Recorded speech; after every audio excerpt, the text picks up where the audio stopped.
The man returned home after drinking. He skillfully took the key from under the flower pot and opened the door. He immediately collapsed into bed, exhausted. Just as he fell into a deep sleep, the door opened again. The woman, although puzzled by the clock seeming to have been tampered with, didn't think much of it after the breakup she had just gone through. She walked into the bedroom and lay down, going straight to sleep.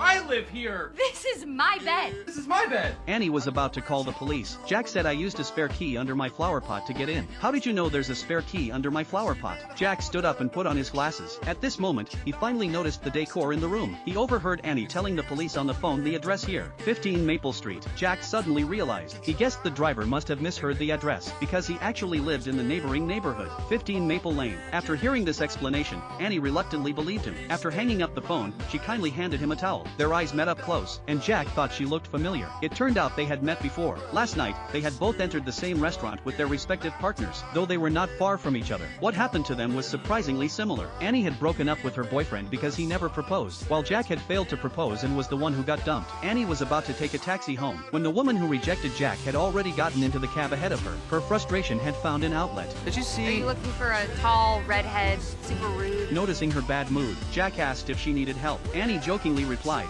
"Unless you have a diamond ring in your pocket." Though it was a joke, Jack almost said that he indeed had what she was looking for in his pocket. The next night, they both went out drinking with friends. They returned home drunk that evening, and the scene from the beginning unfolded.